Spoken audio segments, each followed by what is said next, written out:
know that moment like when you're at the supermarket or you're out and you just forgot where you parked your car? You're doing the whole like, I thought I parked it here. I swear, wasn't it? No. And then it came to the realization that it wasn't there anymore, and then I had to report it that it had been stolen. Welcome to the NZ Guide to Financial Freedom podcast. It's run by the co-founders of a free online learning platform called moneyskills.co.nz, and it has the sole mission of providing every New Zealander the opportunity to live a more fulfilling life.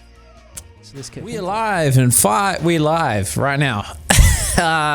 So what we're going to talk about in this fancy little episode is we are going to discuss another subject that you might not think you need to talk about, but it could be quite useful because I made a big mistake, and it's called vehicle insurance and how the hell does it work, what should you look for, and how can you save money.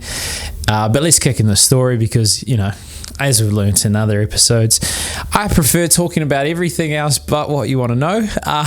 But this relates. So this is a story where I parked my car on top of Upper Queen Street, and then I was walking with a friend, and she kept saying, "Where's your car?" I was like, "Oh, you know that moment like when you're at the supermarket or you're out and you just forgot where you parked your car? So you're doing the whole like, I thought I parked it here. I swear." Wasn't it? No. And then it came to the realization that it wasn't there anymore, and then I had to report it that it had been stolen. And the problem is, I had third-party insurance. I was like, cheaper. I don't really care about this car that I've got. It's a Toyota Camry. I don't value material things. I don't even have content insurance, even though I'm talking about how you guys should have it. Because I just don't have things of value. I don't care. There's nothing... You know, everything I own I can carry. But in this case, you know, the car was worth something, and I didn't expect to get it stolen. And when you've only got third-party insurance, then you're not covered for theft and fire. What it covers for is basically if you hit another vehicle or property, then it can help contribute towards that. And I didn't obviously think about that, and my car got stolen, and then I was like, whoa, okay, now I don't have a car and it's not covered. It would have been good to get a replacement car because it wasn't the best of cars. I actually brought it from Turner's, just like a second-hand car dealership you can go to, and it had been... Someone's crashed into it. I was like, okay, that's the way to get a bargain. Buy a car that's like slightly damaged. But then I got a call, and it turns out I went from Auckland all the way to Huntly, and all I know about Huntly is that it's got a great pie shop. And they discovered it, but they said that it's on one of the side mirrors has been knocked off. And funnily enough, if you've got one side mirror, it's still legal to drive it. But if you have the right one, so if you've got the left one, you're okay. If you if you don't have the left one, shall I say, and you have the right one, then you're okay because you got a blind spot that, you know, you're looking over your right shoulder, you might not be able to see the car coming, and it's quite dangerous. So as long as you got one of those, and it's a particular type of side mirror, then you can still drive it. So I drove it back, and subsequently, you know, now I've got two side mirrors. So it's all happening. But that was a good lesson. So sure, I wanted to cut costs, but I should have looked at the different types of cover out there. So there's three main types. There's comprehensive. The good thing about comprehensive is, you know, you can cover for the value of the vehicle if something happens to it. And there's two main types that people agree to, is usually either market value or agreed value. So market value is as close a time to the point that it was damaged or lost or stolen, then that is based on the value of the asset at that time. Agreed value is you agree to a certain price, and that's what they'll pay out if, you know, they decide that, hey, it's been damaged.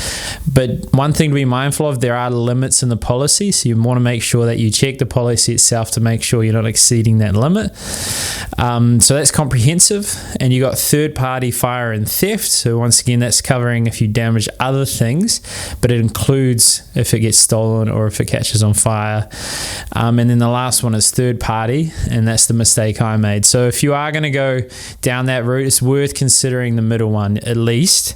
And comprehensive, you can weigh it up, and the more cover that you have, the more potential it's going to cost. Now, the other question is there might be different scenarios. So let's say you're driving along, it's not your fault, and then someone crashes into you. and they don't have insurance. Well, a lot of policies, and you can check the wording on it just to make sure, is that they have an uninsured motor extension or innocent party cover. So effectively what that means is if it's not your fault that they crashed into you and they don't have an insurance, then there's a way for it still to be covered. So that's a good little caveat and something to be mindful of with the cover. And the other thing is they want to know that you've taken reasonable care to protect your property so that it can't get stolen and that and accidents, so you're not doing silly things.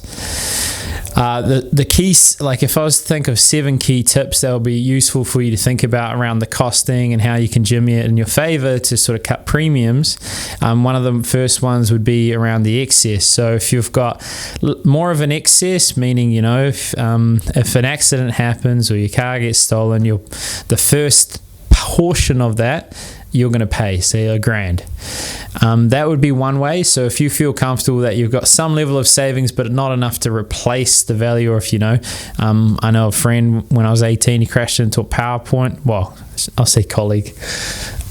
More of a colleague than a friend, but he crashed in a PowerPoint and it was like $20,000 that he owed. So if he had a third-party insurance, you know, you could mitigate some of that concern depending on what was in the policy and what that was agreed. So that's one thing, the excess. So you could increase the excess, that could cut costs. Another thing is they don't like young drivers. So if you got someone under 25 on your policy, just be mindful if they're not going to be covered if, you know, obviously they're not written in the policy and they crash.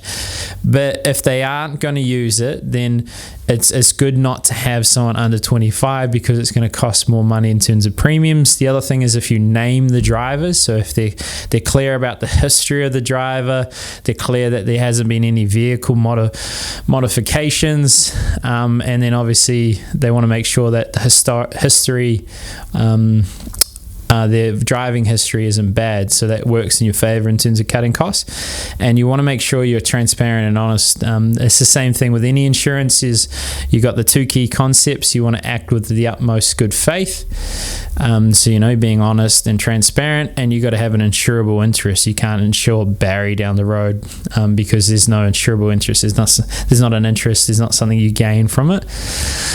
It stops people getting out life insurances and then just randomly killing someone, I imagine. I don't know why they had that, but there'll be a reason. This is my reason. We'll go with that. Another tip you can use in terms of cutting the costs is, you know, you can pay in lump sum. So you could pay annually. There might be a discount on that. You may look on the add-ons. There'll be some add-ons that you don't really necessarily need. It's just makes it seem all shiny, but you're paying a cost that's not necessary. Some other key ones that would be useful is, you know, shopping around. There's also some leverage. You know, there's insurance providers that the more detail and information you provide them, maybe they track your speed, maybe they track your driving technique, or you've got a good history where you haven't made claims. A good thing, just to retract back to the uninsured, is that they'll pay that without you having to pay the excess, and they also won't count it towards your claim. So if you still have a good claim history, if you have someone that an accident that happens that's not your fault. So that's the innocent party extension that's included in a lot of covers, but you just want to make sure that it's in there. So those would be the key tips around discounting it. There are other things as well, you know, like if you're driving outside the restrictions of your license, they might use that as an excuse not to pay. Let's say you crash into someone, they're not paying, you got to find a way to sort of sort it out. Then you can have the disputes tribunal. You can reach out to them to try and mitigate any issues, or if you want to go against the insurer and you disagree with sort of how they've approached things, then you can. And yeah, that's really just the general gist of vehicle insurance. And there are a lot of different scenarios and different things to be mindful of. But that's the crutch of it. You want to make sure that you have the right type of cover, the right level of cover, and jigging around to make sure you're paying a justifiable expense, and not just overdoing it unnecessarily. Actually take the time to set it up, review it if things change, and yeah, that's it. So it wasn't a complicated one. You might have known this, you might have not, but it's just an important consideration, because you could end up like me, except you don't find your car outside the pie shop at Huntley. Huntley yeah, I think it's Huntley. Anyways, I'm killing it today. It's Saturday. I'm recording this for you guys, and girls and non-binaries and whoever else needs to feel included. But on that note, if you feel there was some level of value, or you want me to talk about a specific topic, because I'm trying to break up these podcasts with guests on Monday. Unfortunately, we haven't been able to because of COVID, but after Christmas, we'll kick it off and we'll get some really high quality guests back involved. And then I want the money skills side of things to start developing the courses. And I'm going to repurpose this podcast because I recorded on video, and then create some content, written content and quizzes, so that people can have access to this information for free.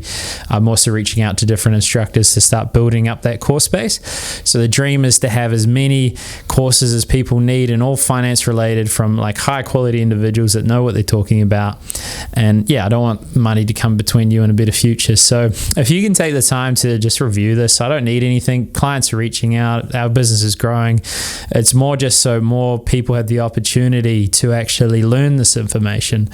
And I feel good when we got 5 stars. Come on, stick it in for us, and I'll read out the review if I see any reviews come out, so I can give you a shout out. So yeah, thank you for listening, and till next time.